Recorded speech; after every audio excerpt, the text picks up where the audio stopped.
So today we're going to be looking at homework 5 for separations, part B. Thankfully, Peter Laplante will be doing part A. So we're just looking at number 1 right now on the whiteboard, which is derive the mesh distillation equation for the first stage below the condenser, the reboiler, and all stages in between, assuming any stage can be the feed stage. So let's first look at our distillation column, which I had drew out just to save ourselves some time. We have our feed. We know that there's going to be a certain temperature and pressure. We have our vapor flow rate, our distillation, our bottom feed, and then our reflux ratio, and then multiple stages in between from 1 to n. But we first want to look at the top stage, and we're going to look at the top stage's mass balance, which the mass balance would be consistent of L2 x2 plus distillate times the composition of the distillate would equal our vapor flow times the composition of the flow.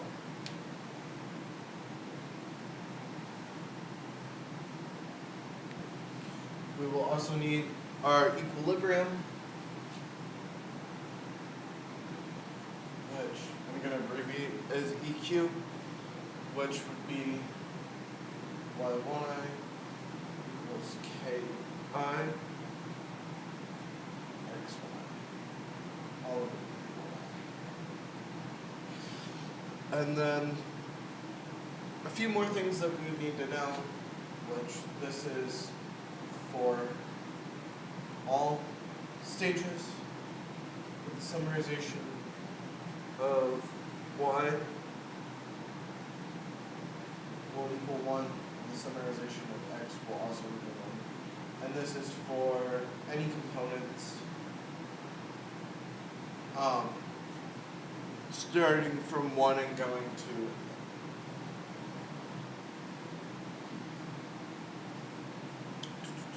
what else do we need? We can also look at our heat balance, and we know that that would end up being the flow rate times their heat evaporizations plus the cold would then equal the total, just because we're looking at what's going through this point for that step. The next part that we're going to look at is the reboiler down here. And we're just going to set these all next to each other. Boiler. And we're going to just follow across, so mass balance would be first, then equilibrium, then summation, then heat balance, and they're all going to look very similar to the one before it. So first we'll have the liquid flow rate of the bottom times its composition plus the vapor of the bottom, and that would equal the flow from the one before it. And that would be our material balance for the reboiler. We then can look at the equilibrium, which equilibrium is going to follow over from before.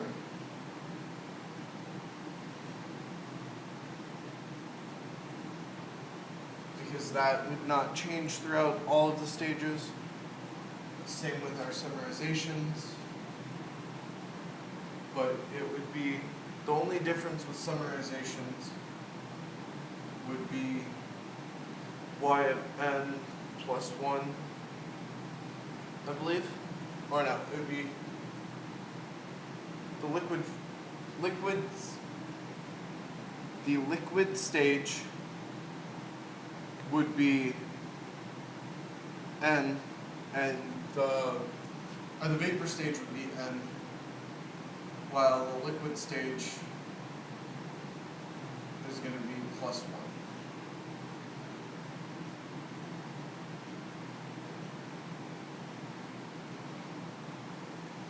1. N plus 1, the I variety, net velocity. And then lastly, we have our heat balance. And that would be, I should keep all my n's the same.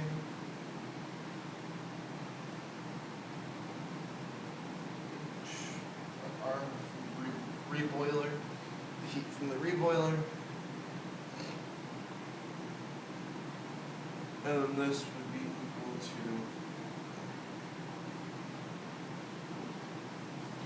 and then lastly, we're going to look at all stages in between. So we switch back to blue for the reboiler stage, and we're going to be looking, or not reboiler, the intermediate steps. So that would be anything in between our top and bottom. So between. And then our mass balance will be L N from the stage before, plus the vapor of the stage, or wait, liquid is going to come down into it. So is it the stage? It'd be the stage. Might be backwards. Stage after, and then these would be from the stage before.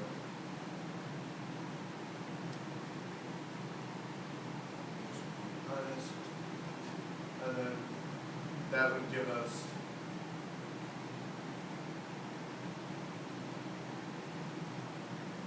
four. This one is the same. Our summarizations follow through, which then leaves us with just the heat balance. I'm going to draw the arrow like this, just because I don't know if we'll need both of them or if we can just make them all the same.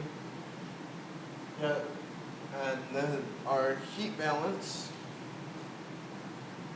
is going to be a little bit longer this time.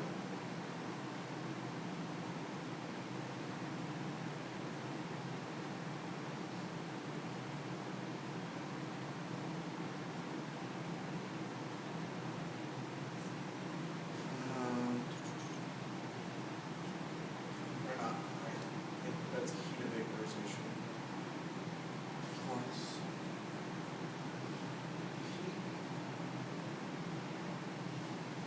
equals that stage's vaporization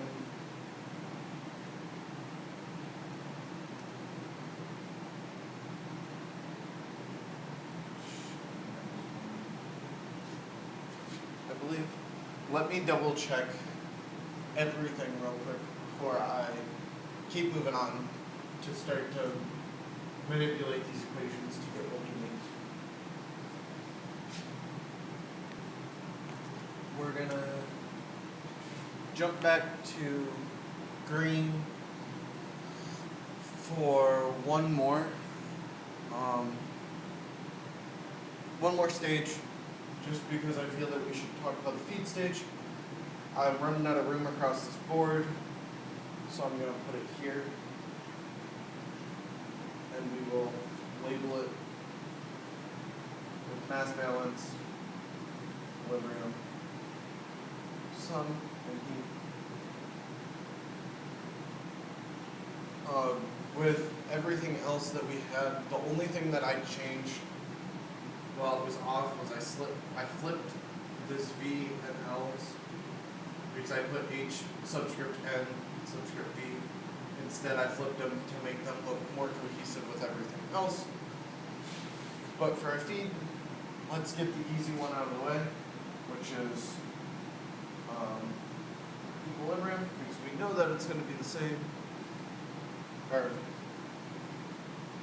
summarization, sorry, I flipped where I was. It's going to be the same, just our y's are going to be subscript fi, and same thing with our x, or our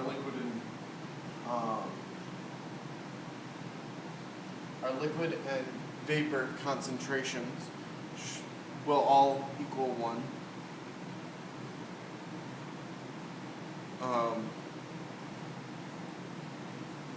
Our liquid compositions could be lower than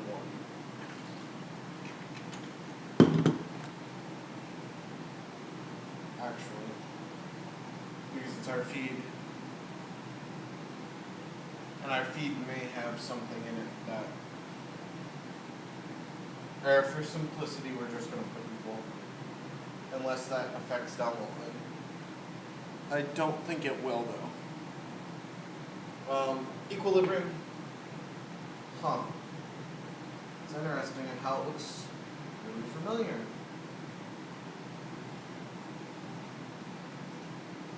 I think they all have subscript F and I. And then now for the two harder ones. Our material balance, we will have to look at the feed. So we have F plus 1. The feed plus 1, which its composition will have to go with it. But then we'll have the term of feed times its composition. I'll put all my eyes. And then that will end up equaling composition of both of the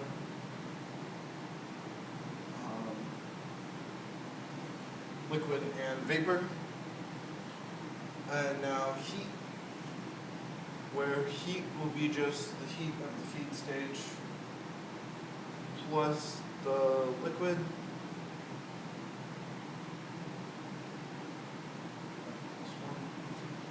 And then the vapor.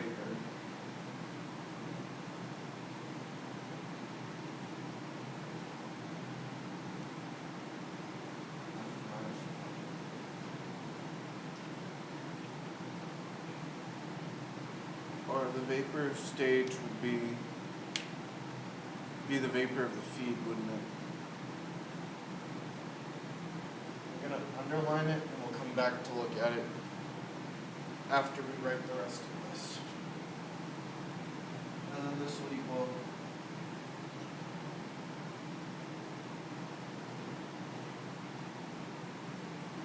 the feeds, I believe. Let's double check that and then we'll come back here in 1 second. So I was wrong. I have two terms flipped. This would be the -1. And these would be the feed stage. Similarly to how our between is. They would fall very similar, just with the exception of, here.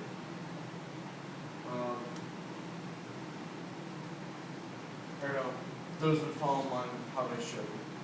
The material balance is the same with this added term that we have. But now we can start getting into coding aspect of this and implementing the mesh equations in code. Okay, so now that we've done all the calculations on the board, we can now get into the nitty-gritty coding stuff. And in order to do that, here is the other 3 sections of Part B for this homework. And we have to implement the mesh equations in code, which we have here, and solve using Newton's method, applying Thomas's algorithm for the linearized tridiagonal block equations at each Newton iteration. Then we have to apply that code towards the solution of a distillation column with those criteria given to us.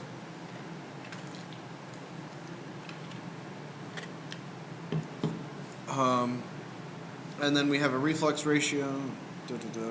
That's all that. And then we have to generate a diagram with the equilibrium curve and vapor-liquid compositions at and between trays. So it is going to be quite a lengthy process. And I started out by adding all of our NRT stuff from before. So this is all of the NRT code from a previous homework assignment. There's a video on that if you'd like to go back and look at how all this works. The only thing that I really changed was the ethanol and water, just because for this problem it had stated equal molar feet of ethanol and water.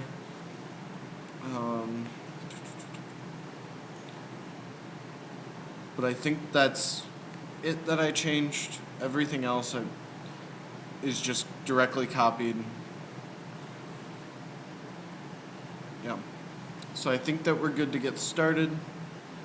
We do have to start with getting a few things, and I am going to start by putting in most of these variables that we had to start with, just so then we have them. So for instance, we want our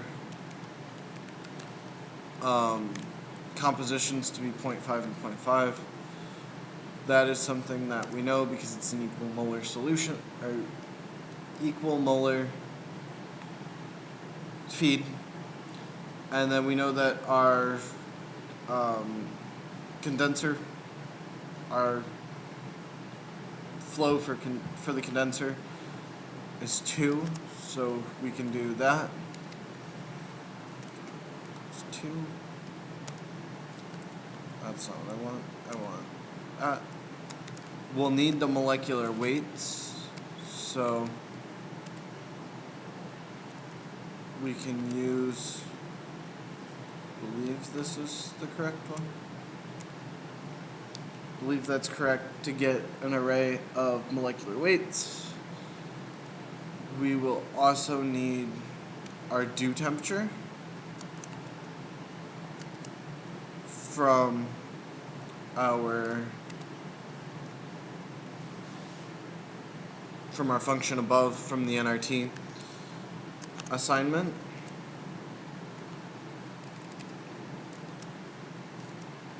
NRTL, and we can put in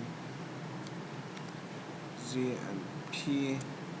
We'll need the pressure, which was 100,000. 1 e to the 5th. Oops. So that's our dew temperature. Then we have bubble temperature that we'll need. And I'm putting in the, they're not dashes, the underlines, I can't think of what they're called off the top of my head, but these guys right here, because we won't need those, and I already even knew what I was going to do. That's great. But we'll need our bubble temperature, and then that means that we can find our feed temperature by adding are averaging the two that we have. So we want to take our dew temperature and add it to our bubble temperature and then divide by 2. We can also find our flash calculations for from our NRT data, either way, which I forget what that was called, but I know it's here. That's because it's called just flash. NRT, NRTL, and then we can put our Z, our P, and then our feed temp, which should be fine. And then lastly, we'll need heat of vaporization, I think is the last one for the feed, which we can get from HV. And then that is time. And then our temperature, which would be feed temp. Oh wait. I was looking for that'd be incorrect, I believe. F tot times VF, my flash composition times Y. And then we'll add that to the liquid version, which would be 1 minus, sorry, I'm talking before I should, 1 minus VF times F tot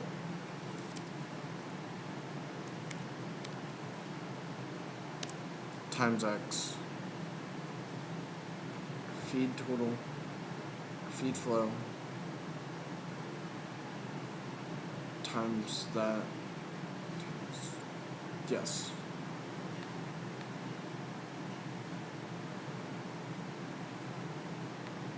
Okay, wait a second.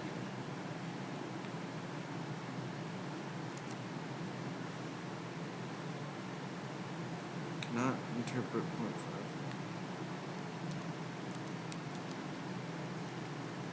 Brackets? Oops.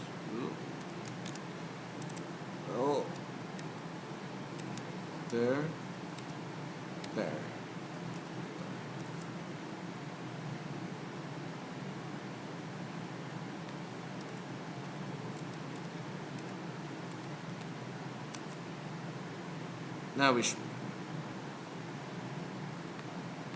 Now we can start inputting our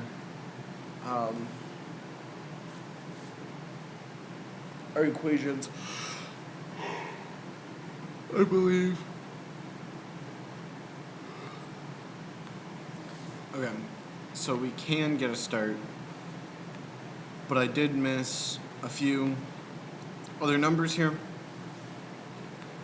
So we know that the stages total that we're going to have is 10.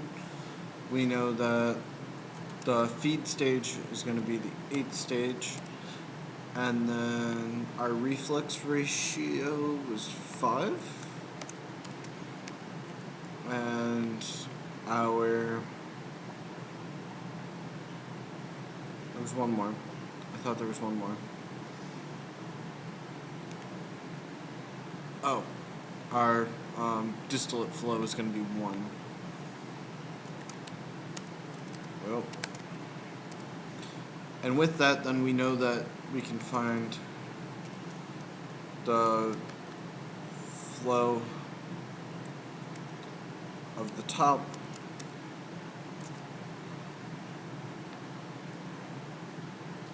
I need to get into the habit of either capitalizing or lowercase. There we go. Then we have to initialize our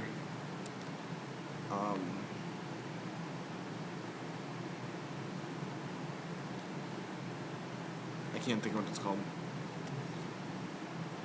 When it comes back to me, I'll explain it better.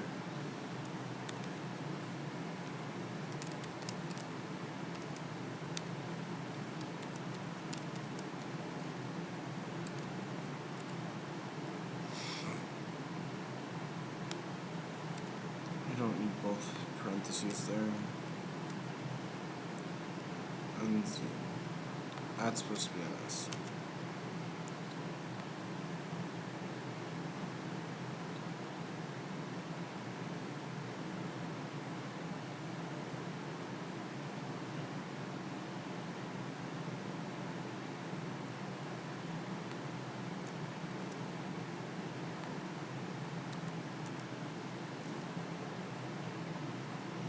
I do need both sets of parentheses. That's weird.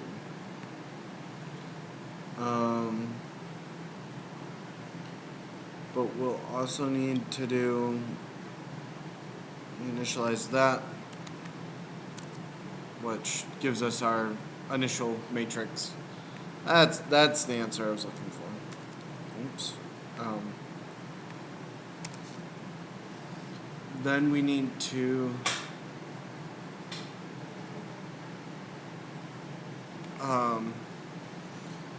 we can start looking at all of our different feeds.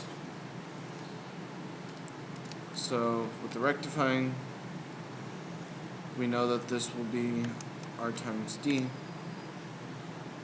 due to the initial equation. D times R gives us L. Then we have the stripping section of this.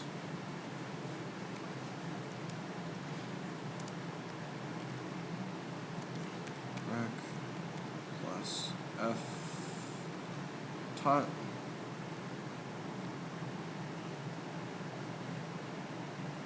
F tot times 1 minus VF. Right, that's what we used above. Where am I looking? Yep. I need this parentheses. We need V tot rectifying, which would be L tot rectifying times Y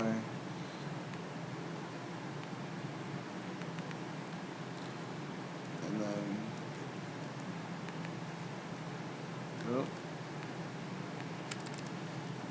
strip on the X and then strip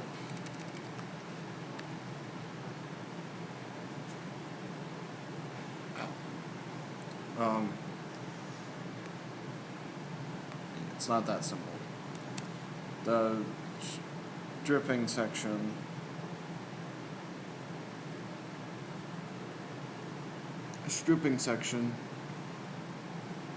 would be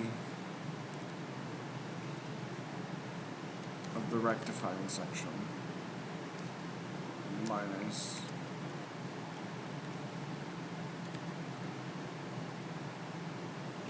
that would be better.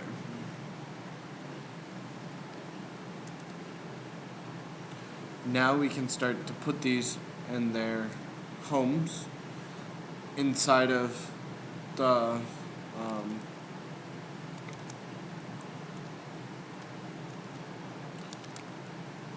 inside of our matrix C. Wait,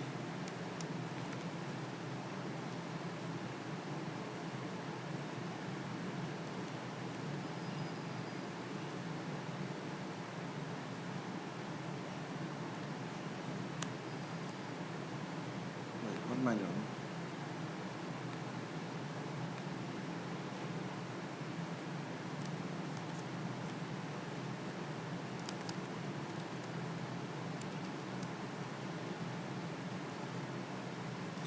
Give me a second to check all my things. I'm getting lost in something. Okay, we're good. I'm just having a time over here. You can get the other side of this.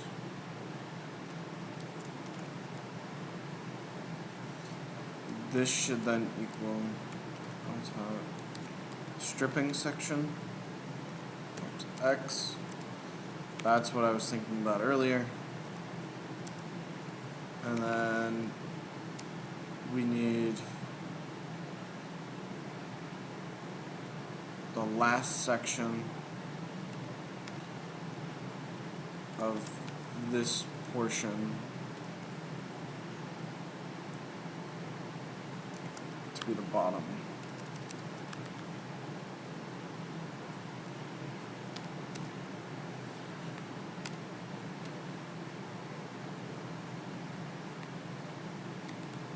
This is everything but the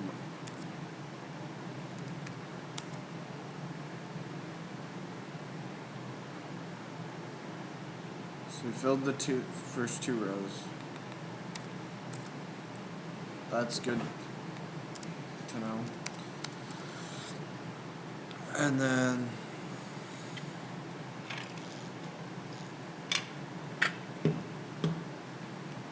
the next section that we would have is going to look very similar. Oops. But we have to do, and we're going to do the top. This one won't look like that. NF, NC, but this will be 2 times.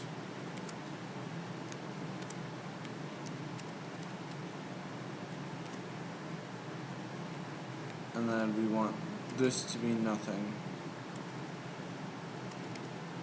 And we want this to be the last one on this side. And this we'll want it to be filled with the bubble temperature, which is why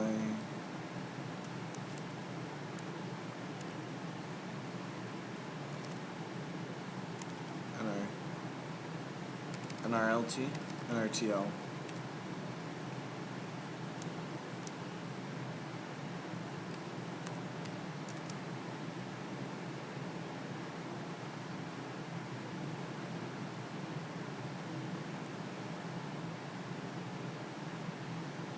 We only want one portion of it, and we want it to also have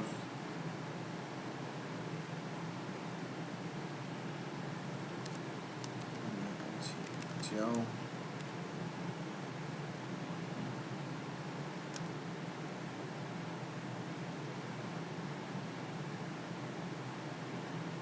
Did I flip them?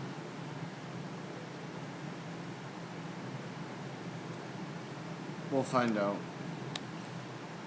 If it comes out weird, then we'll know.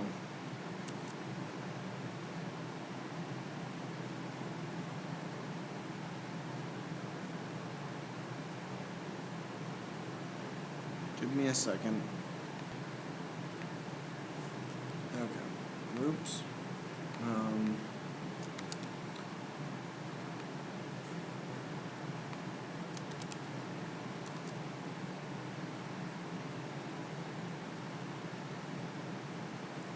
Space.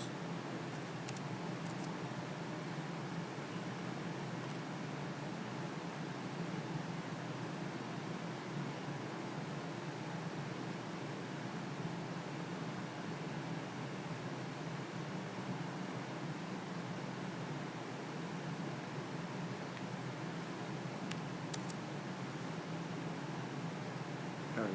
Now we're good. So now we have our matrix filled with all of our starting values.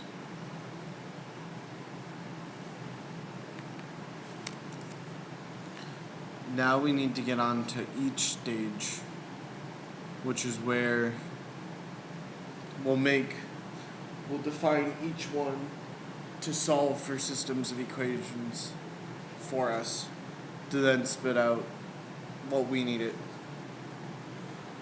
Let me just make sure that I'm not missing anything first. Okay. So we can jump into defining stage 1. And we're going to put in different vectors and a reflux temp to give us our outputs of a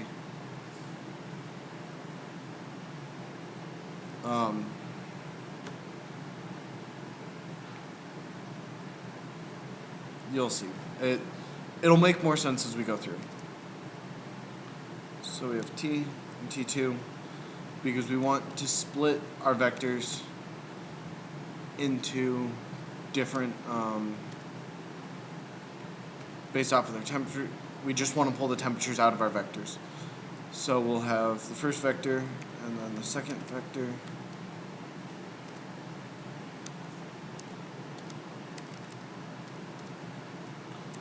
And then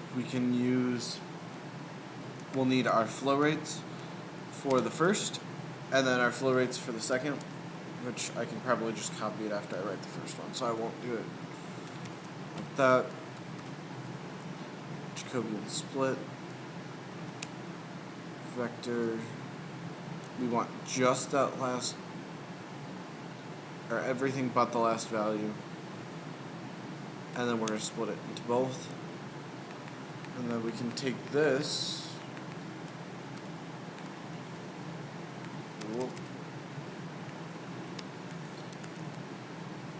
And we can split it. Second vector.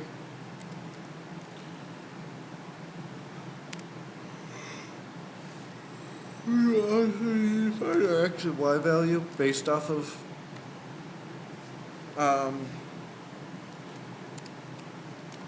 what we have. Which, guess what? We'll be doing the same thing with our gas or vapor composition. And now that we have those, we can find our mass balance,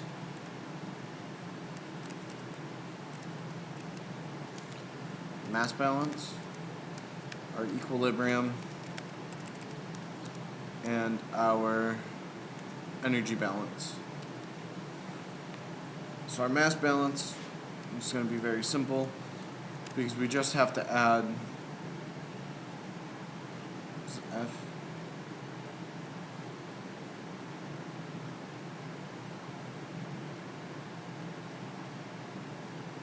No, that was just the individual stages, wasn't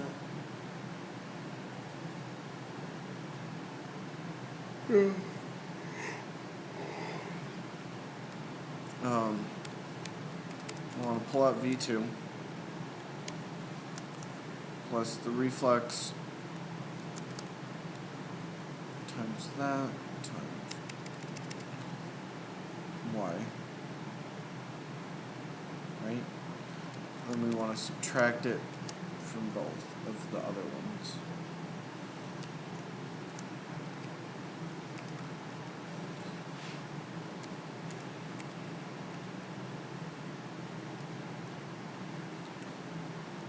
With this one, it's a little more complicated because we need the gamma value from above,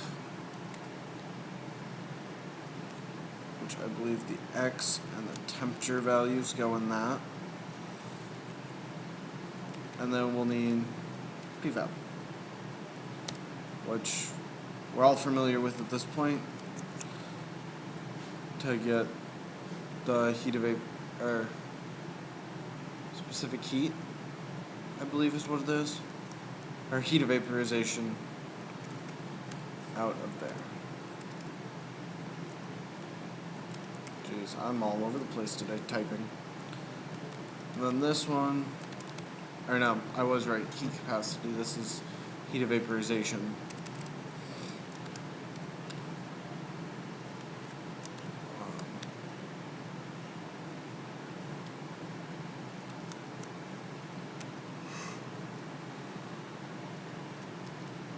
Plus vaporization of L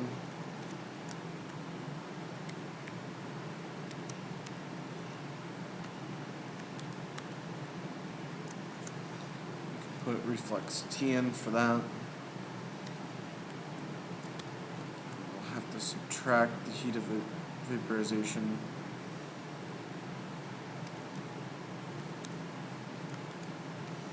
A V.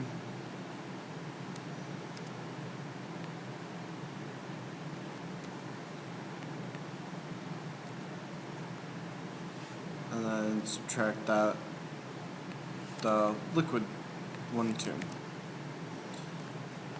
And then at the end of all of that, we divide by the feed H.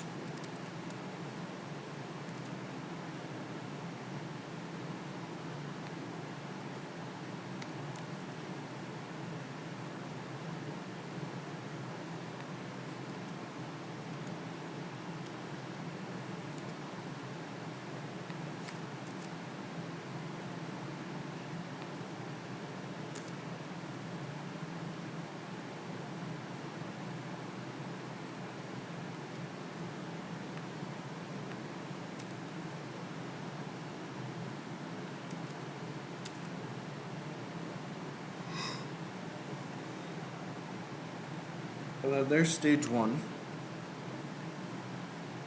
Now we'll need to define just a regular stage. Which will look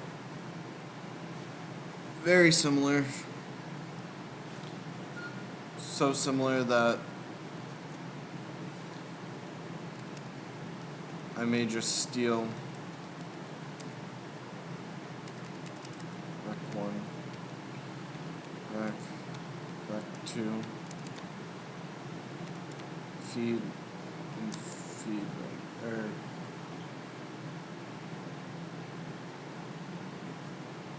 position of feed.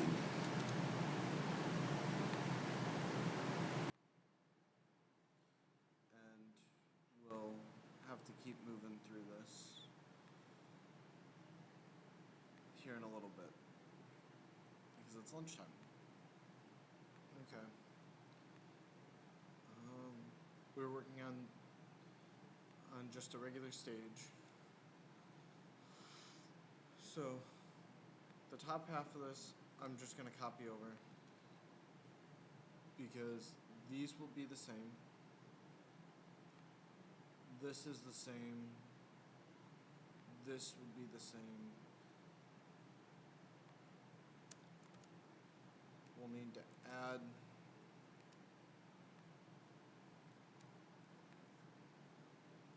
one of these for L1 and V1.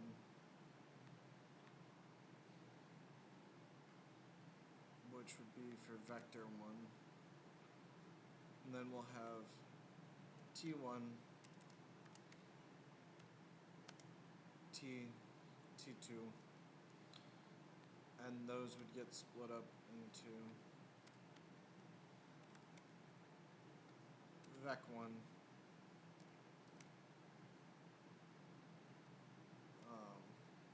vector,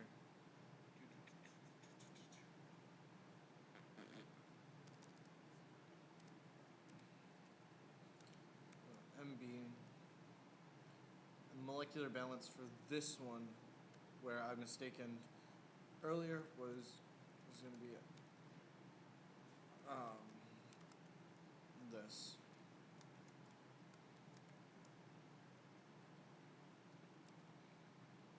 Divided by F top.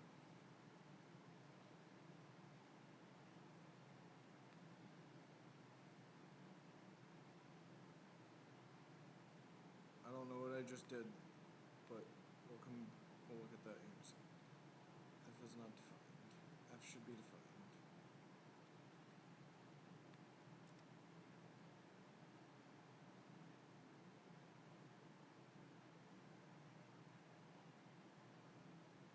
I don't know. I'm gonna fight that. Oh. Now it is defined. Okay. So it just took a second. X times gamma. Now that one should be the same. And then we'll have a second mass balance here for L1.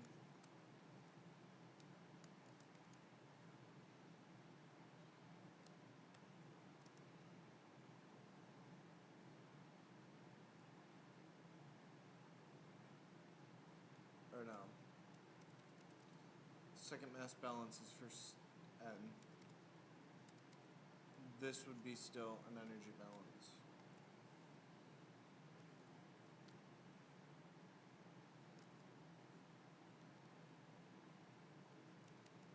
Where I'd have to put in all the things.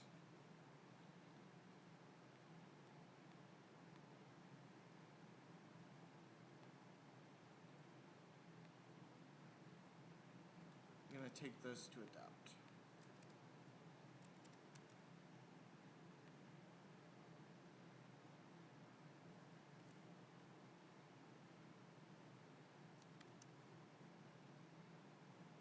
FH plus heat of vaporization of 2 plus of L1. So this would be L1 T1. And then we would subtract by the heat of vaporization of H and of L, and then divide by phi.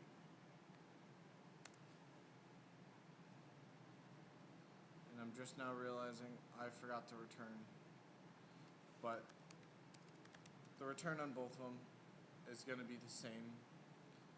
It's Jacobian of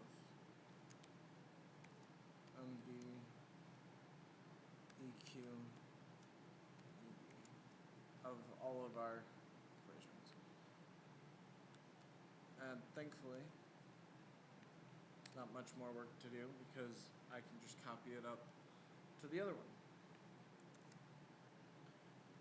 And then our last one is just any stage in between, which we should only need vector 1 and a regular vector, the regular main vector, but we'll have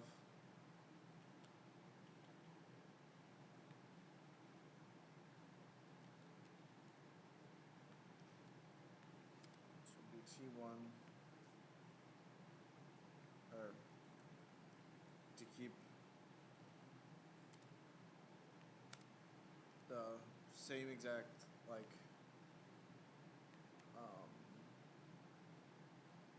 what's it called?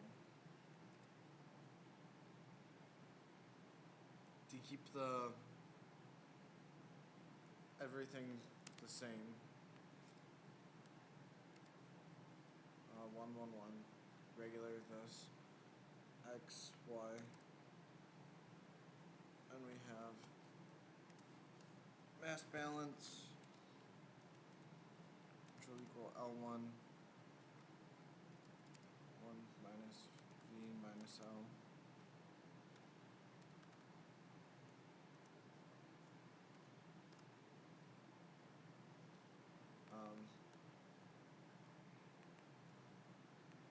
EQ matches, and then this one is the one with the second mass balance, which is just going to be the sums, or Jacobian sum of L1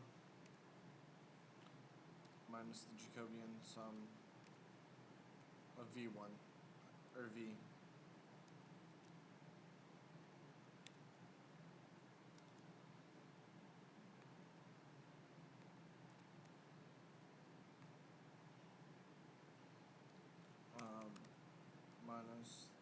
that divided by that.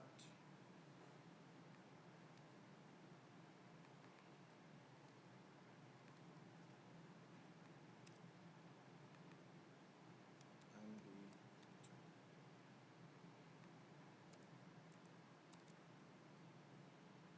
so those are our three different types of stages.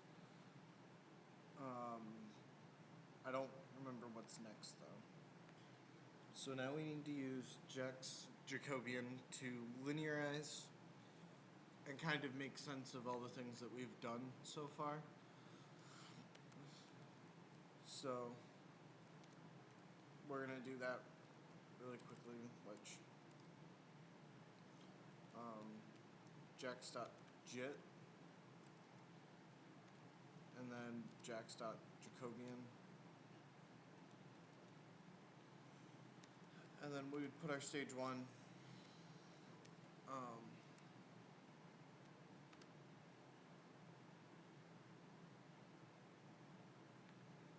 arguments in.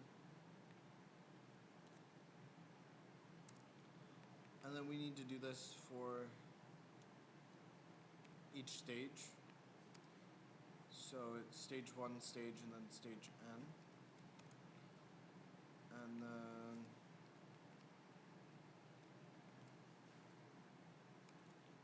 capital.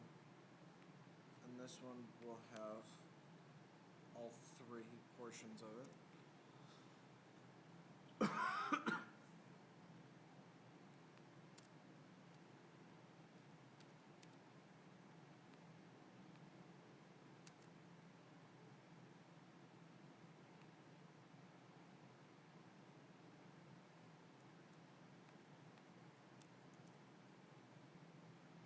There we go. And then we're going to need two more matrices. One's going to be E and one's going to be C. And we want to make it, yet again, just a typical matrix filled with zeros to be able to separate all of our data into.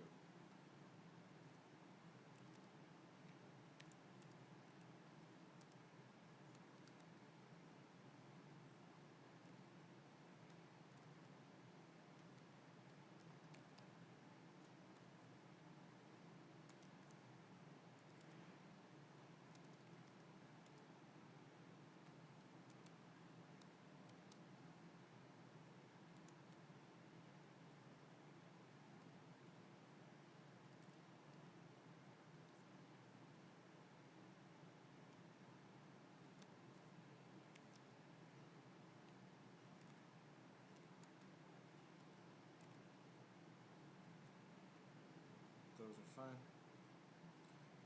Then we need to define a new function to evaluate our unknown, which we had made now what feels like forever ago back. But within that evaluation, we'll have to do a little good chunk of stuff. And then we can start to iterate and separate out each individual thing that we want. So let's define this evaluation.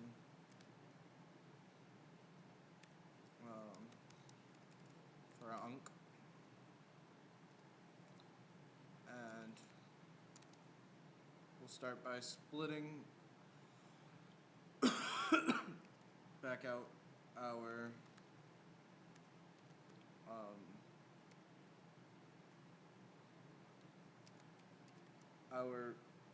feet.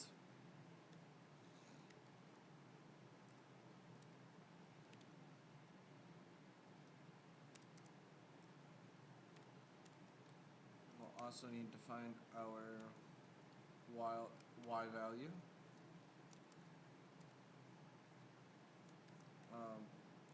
Then we want to put in the first value from stage 1.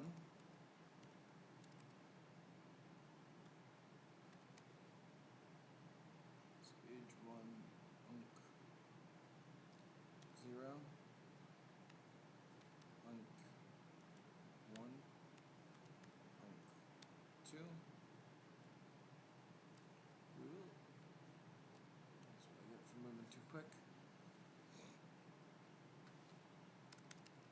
what I really get from moving too quick. Bubble temperature, bubble T,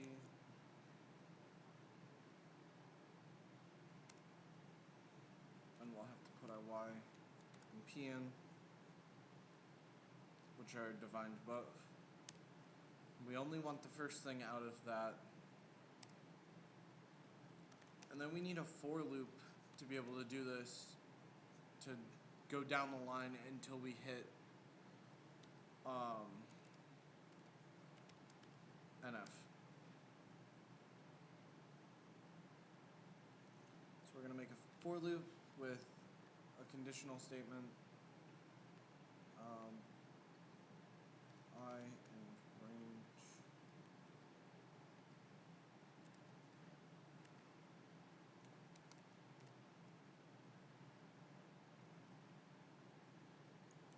if I is equal to 0, or not 0, NF, then we can put it into our spot, our new matrix,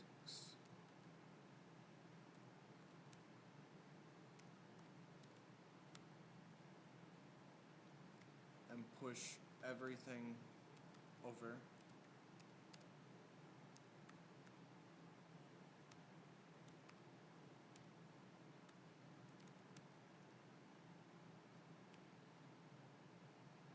To, what am I missing? I'm missing something. There we go. To then be able to make sure everything goes into the proper home that it's supposed to. And if that doesn't happen, then this should happen, where we take everything and instead of scooching, or instead of filling in all the individual gaps, we fill in the first 3 and then we just leave zeros. So since that's the case, I can just take this and then these would both turn into be zeros. And you want them to be integers.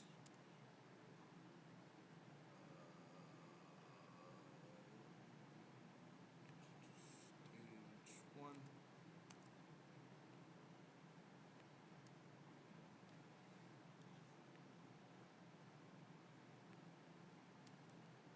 Forgot my equal sign. I'm also got to return yes.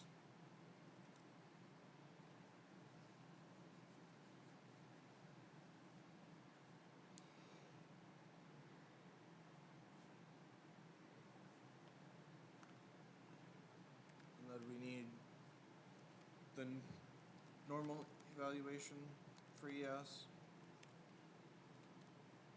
And that's just one line to return the linear algebra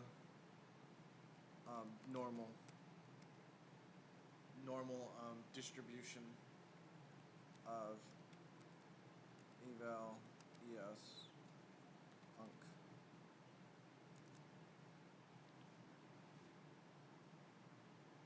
Now we need to go into different iterations. That way we can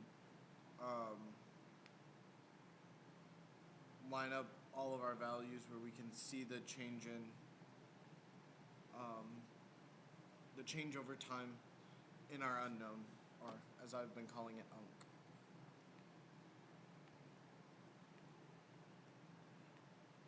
So now we can make our for loop, our nested for loops, to put everything into a scale that how we want to see it.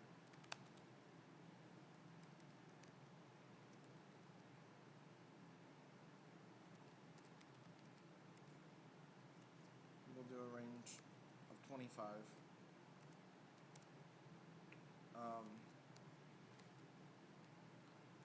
equals the evals.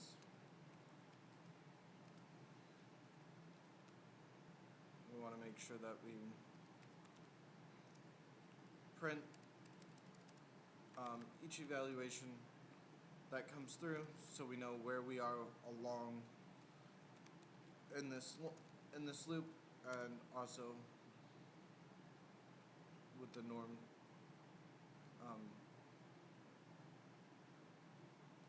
norm ES would be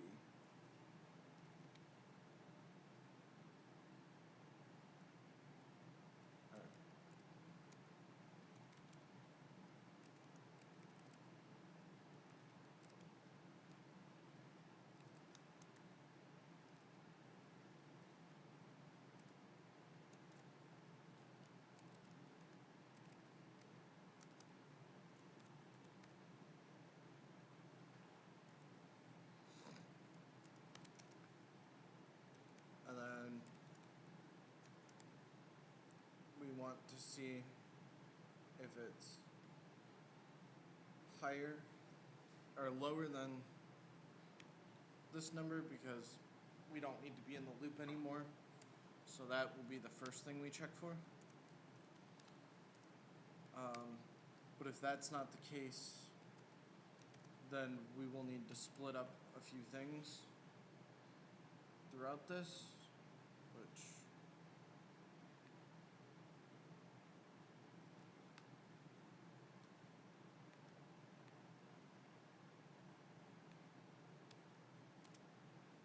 I believe that this is what we need to split up first, and then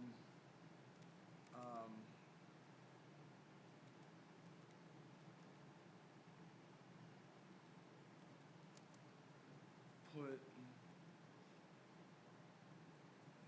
B into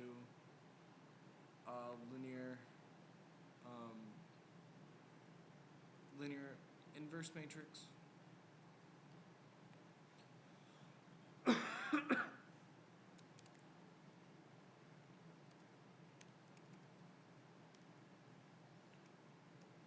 And start to do some matrix multiplication with it for one side of this, while doing magic with the other side of this, which matrix magic.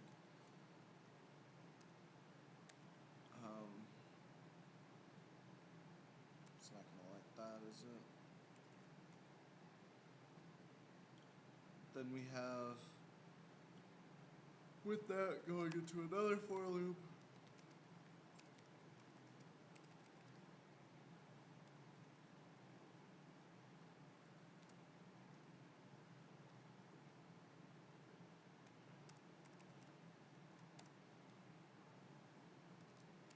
Which, yet again, we're looking at an F is, if an F and I are equal, then we've got to split up into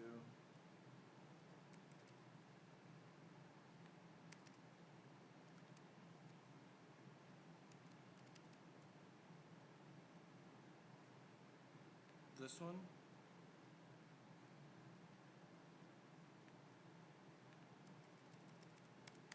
At this point, we're not just taking one thing or another thing,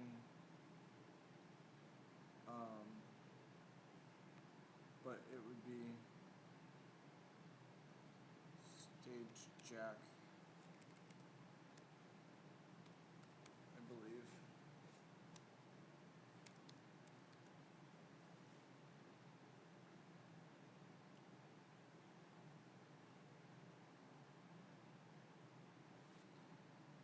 And then when it's not that iteration,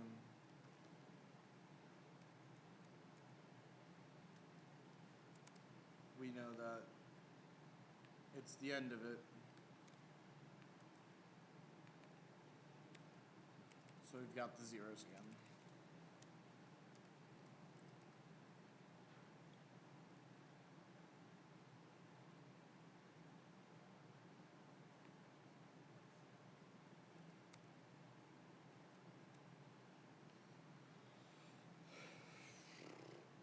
so much. But then we have to relinearize the data, the inverse of A, and we'll have it repeat until it breaks this loop, or is done with this loop. And then it would go into another for loop, which we'll get to here in a second.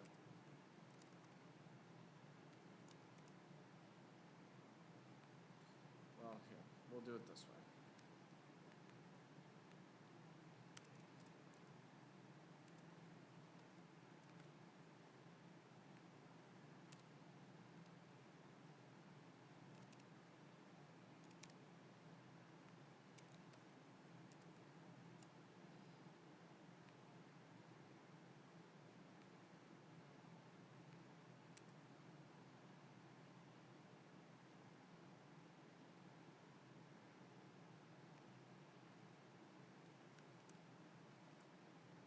Times AS 2.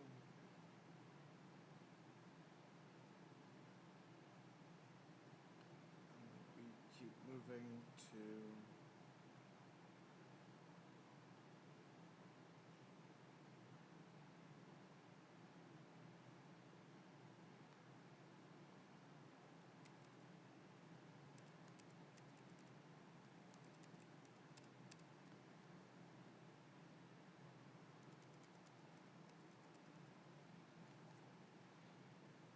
that's not right.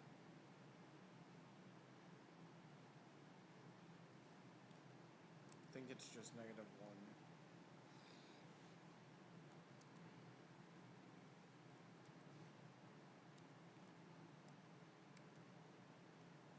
And we need the back end of this to then become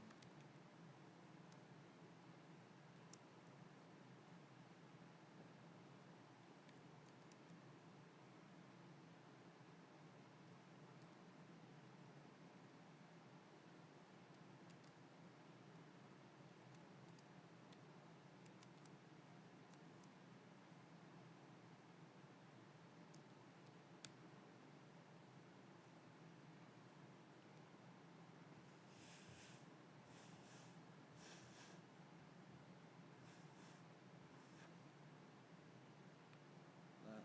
This doesn't need to be there, because we only are taking 2 values, not all 3 this time.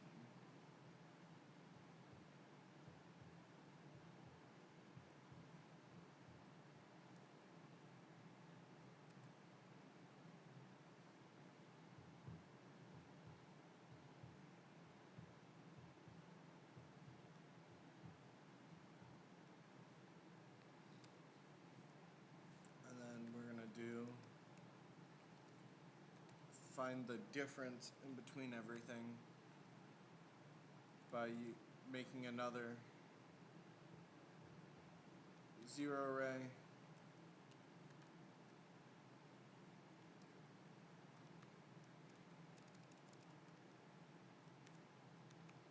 It's the same size as our unknown array, to then do some comparing.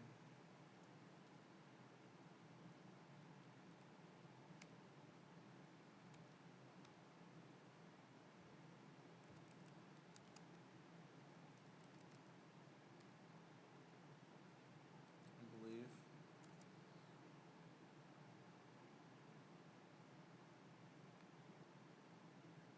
Can't unpack this.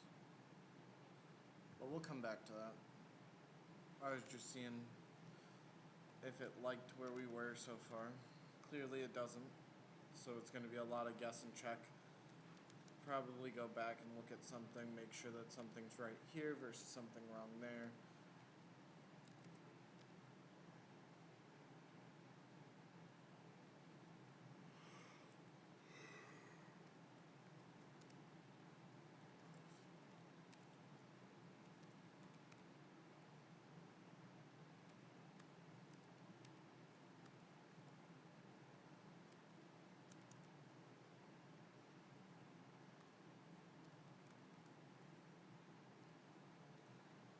we're just now, this is where we take the difference of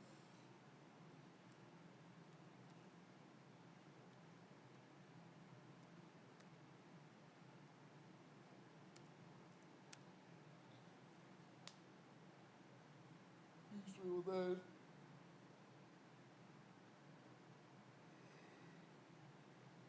be able to print that at the end of everything. And then this is going to be the bracket.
We'll need T to go above it.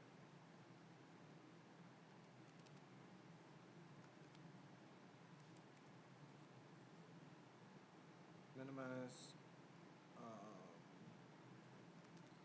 lambda normal or norm.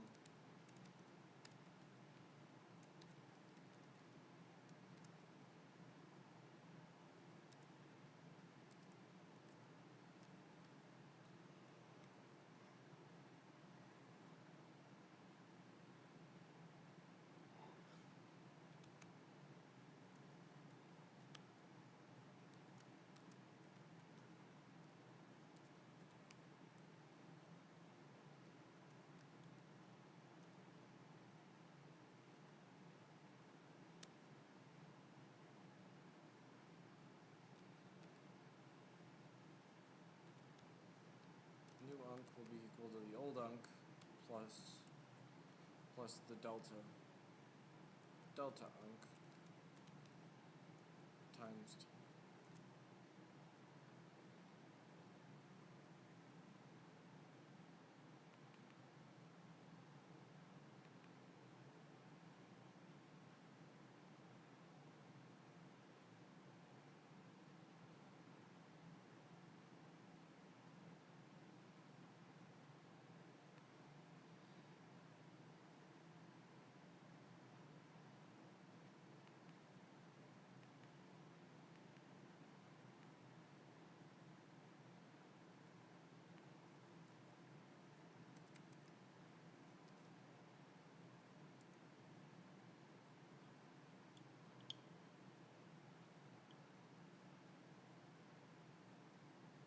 You know what?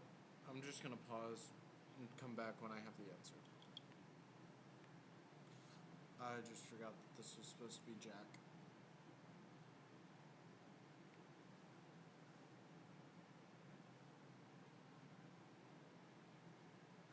Still mad at this. B comma C equals stage 1 underscore Jack.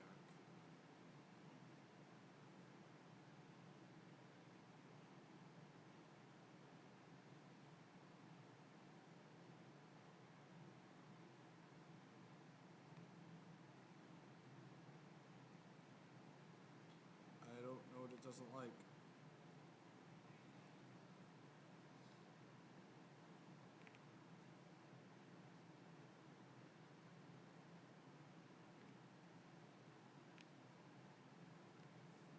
Huh. 1 sec. So I somehow got that to work up here. But now I have this to mess with.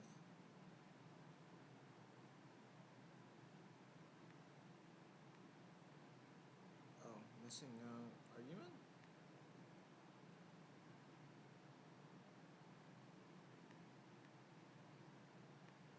is it missing an egg?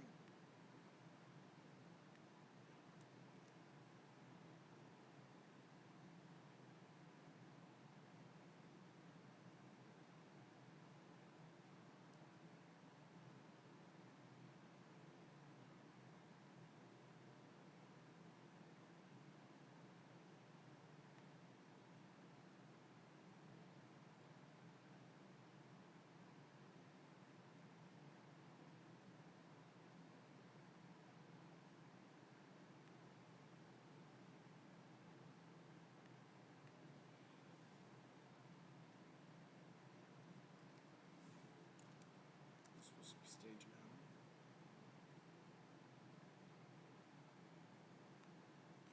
Too many values, Jack.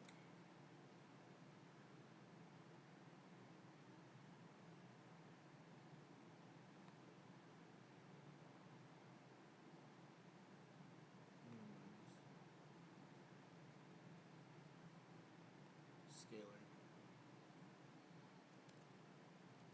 Scalar. AR. Oh. Oh.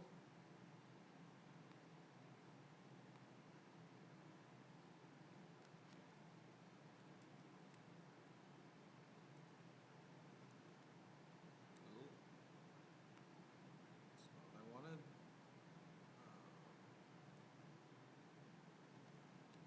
That's not how that works. There we go.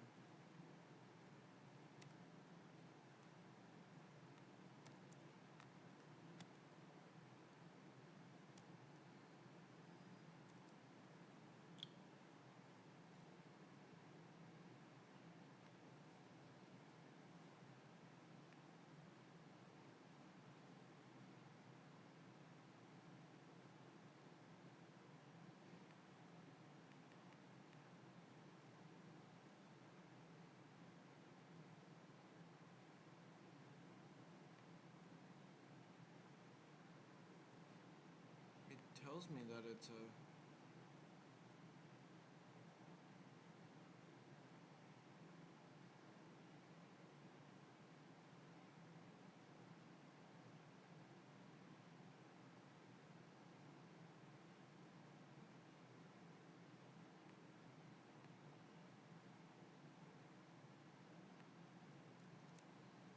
It's because it thinks that it's not...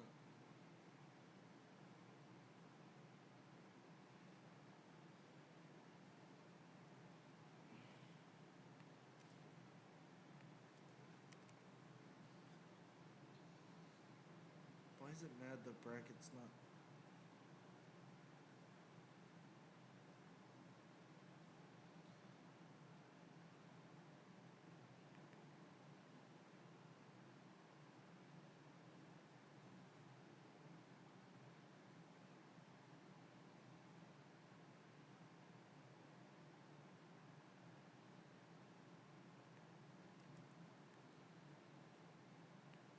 I wonder if that's causing the issue.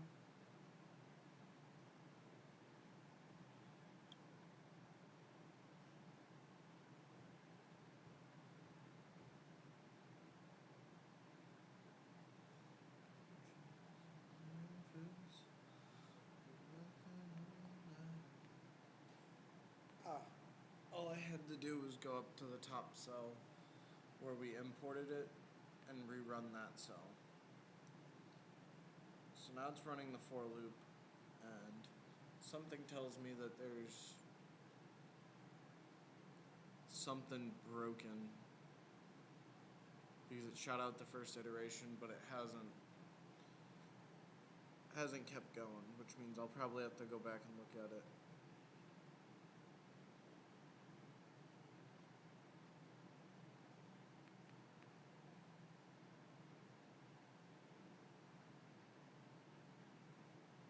That's where it got stuck.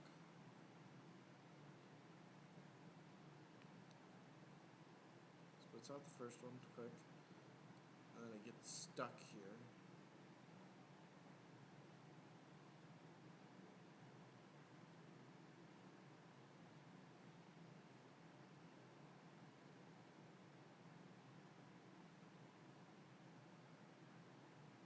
back and forth. Now it's, no, still going back and forth.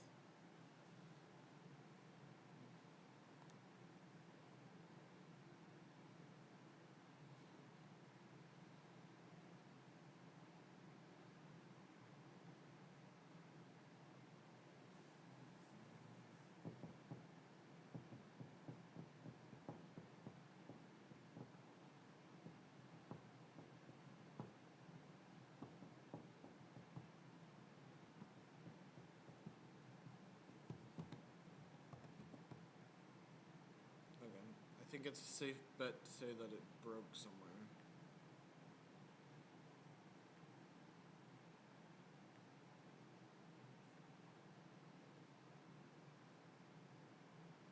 Oh, wait.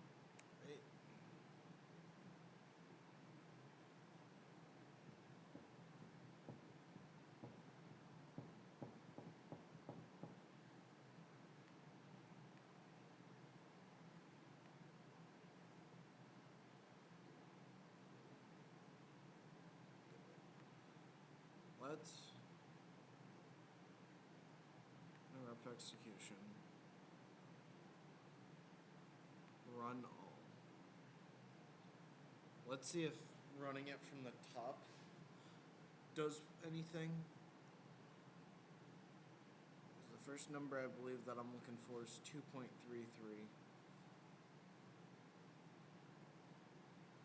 But I'm going to let this run and then I'll come back to the video once it's done running.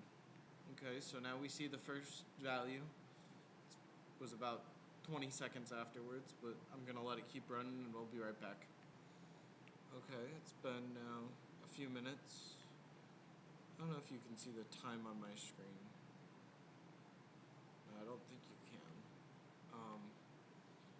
But these numbers are not correct, so we're just going to end it, and then I'm going to pause and come back here in a little bit once I truly know what's going on. So I found out that I was missing a few things here.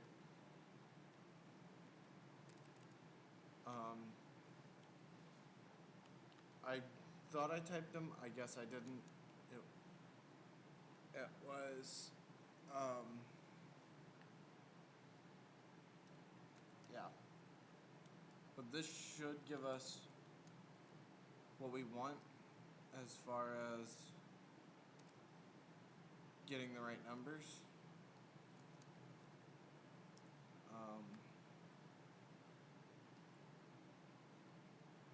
Because this changes the matrices a little bit more with what's going on here. It's similar to what's up here at the top.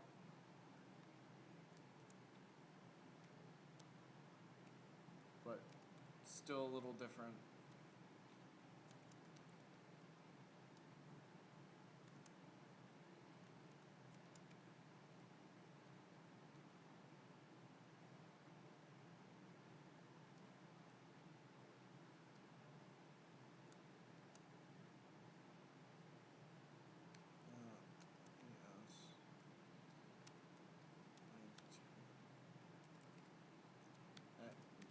-2. Ta-da! Oh, wait. I gotta...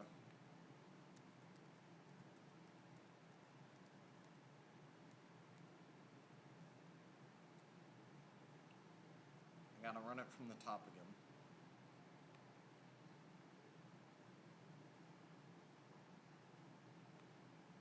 That shouldn't change none of them should change, but the first one should be 2.33 and then 0.1 I think is what it was. So we'll have to see what happens. 2.33.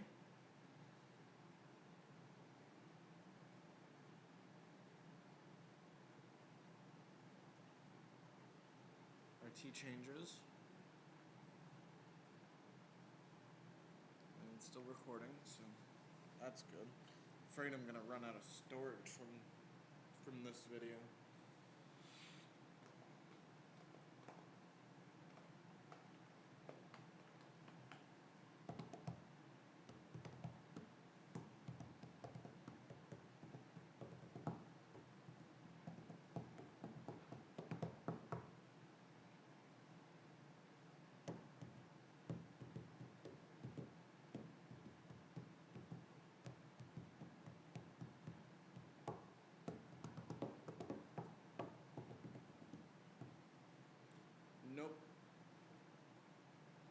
still wrong.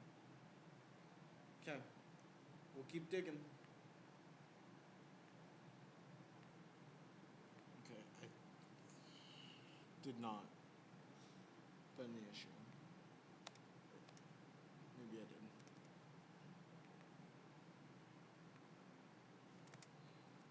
I think indentation was the issue.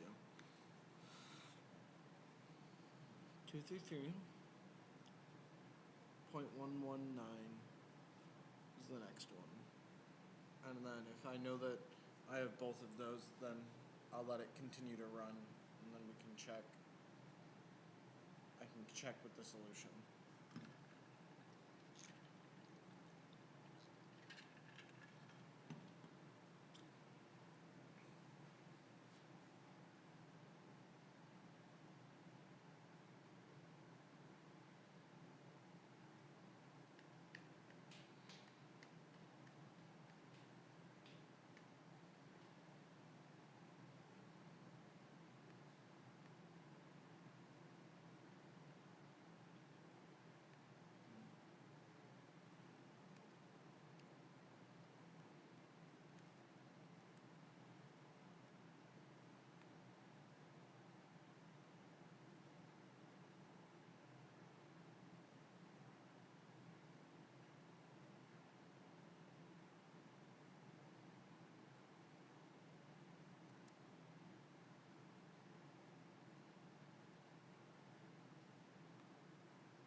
Oh, I had to restart everything. From here. Which all the top ones run quick, it's this one.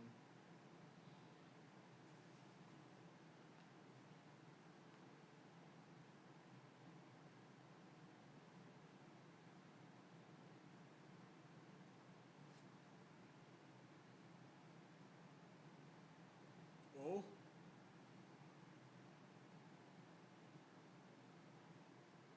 And then there should be 5 or 6 of them before it stops. But they're moving a lot quicker now, so it must have been the indentation issue. Okay, I'll be right back to check, and then we should be able to keep moving. What I am going to do is, I know that this is the next step, so I'm going to compare all these values real quick, make sure that we're in a good spot to keep moving. Okay, all the values look right, so now we can move on to our plotting. Implement the mesh equations in code, solve using this method.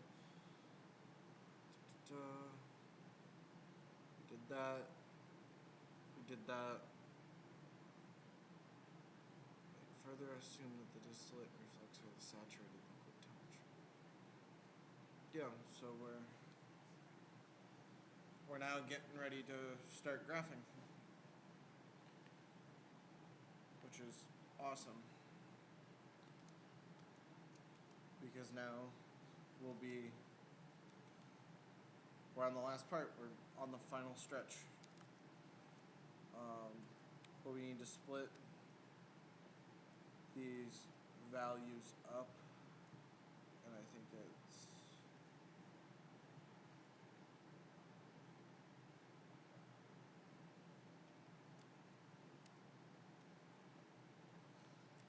keep doing this. There we go.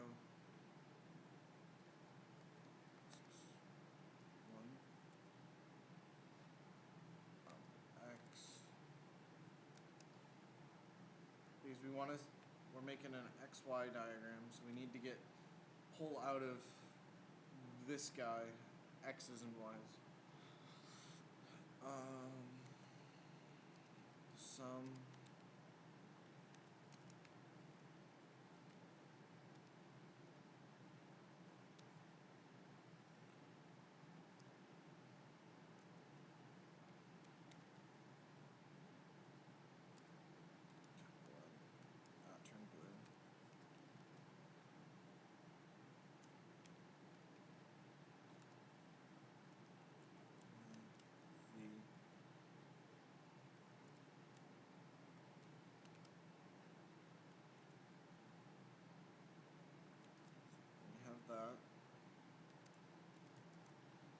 see our x's and y's. Wonderful. I think there's supposed to be one list of all of them, not two. I'm missing a step. Let me see what step I'm missing. Okay. Rolling.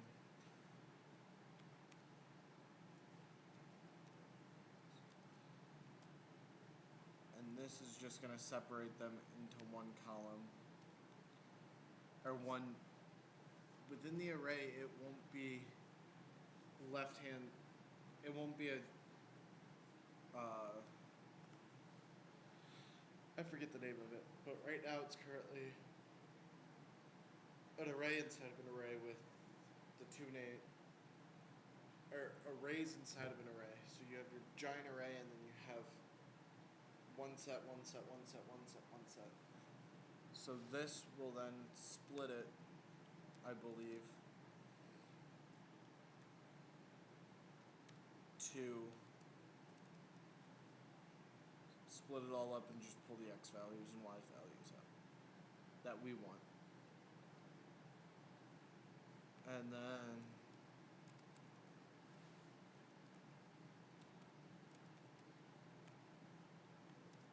this guy will be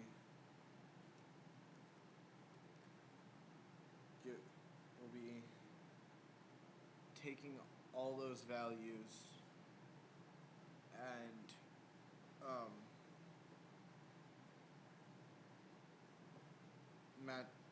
repeating them. So then you would keep the first one, keep the last one, and put it next to each other, which you'll see why that's important here in a second.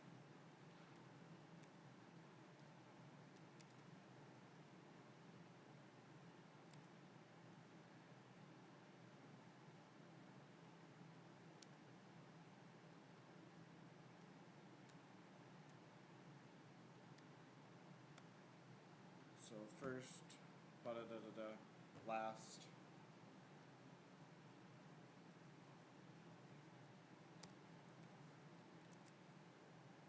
So then, as you can see, it pulls the first y value, doubles the y value, then doubles the x value, then the y value, then back and forth throughout.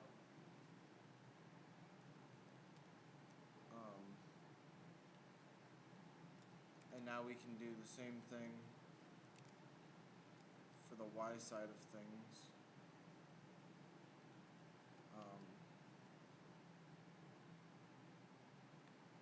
It's not a direct copy though. I believe it should stop there. Oh. Only I can keep my hands from being stupid. So then you see the first x value and go along. Now that we have those, we need a normal pressure. We need our x1s. Oh, did I hit? I did. Just like we do all the time, we're going to go 0 to 1 and make 101 of them. We'll need to open up just something for this. Open up our temperatures and our y's, and then, like we've done a million times before, for x and x1s's, t, comma, y1, y2 equals our bubble,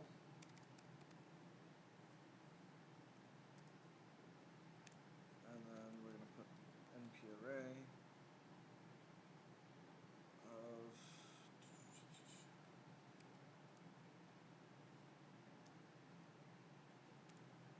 whatever x1 is to 1 minus x1 in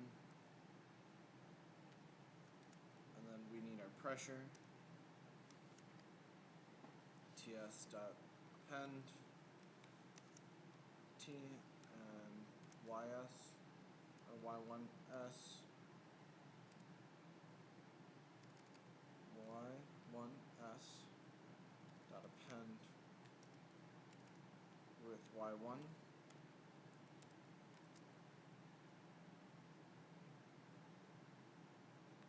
while that's working on it, we can make figure 1. I don't think we have to make any more figures, so subplot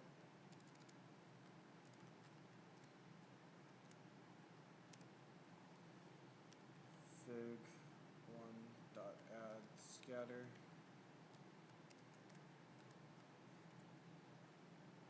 x equals x1s y equals y1s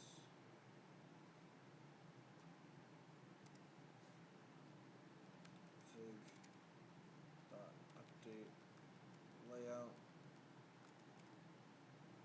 fig dot update underscore. That's the name of it from way earlier. Probably don't even remember what I was talking about then.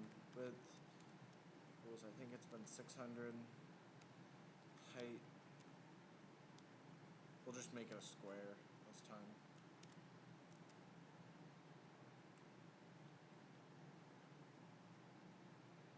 Hold on.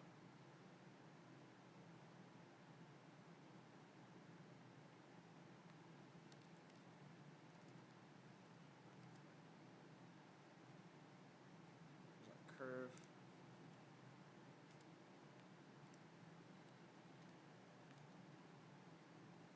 and then OPX, PX, and OPY.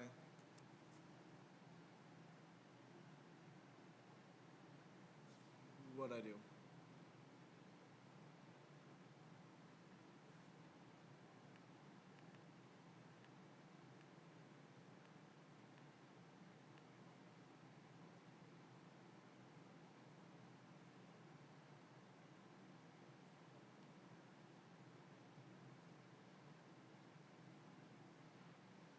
I did something weird.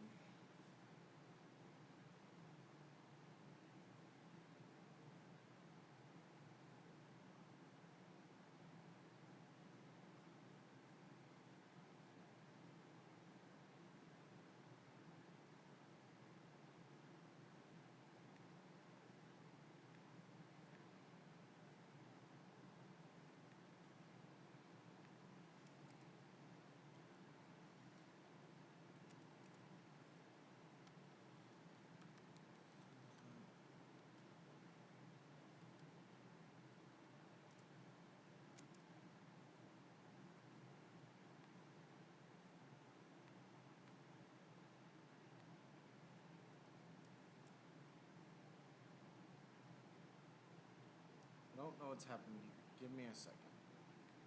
Okay, so that's fun. I just went back through and just like looked back at all this stuff and just retyped things and then started from the top and just ran them all, and next thing you know, we have the plot. So I must have had an error somewhere with spelling or something, but we generated the equilibrium curve and vapor liquid composition at and between trays. I think that if we plot a fig 1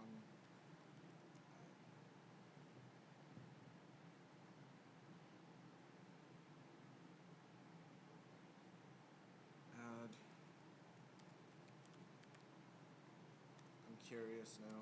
I don't think I'm right now after looking at the graph, but y equals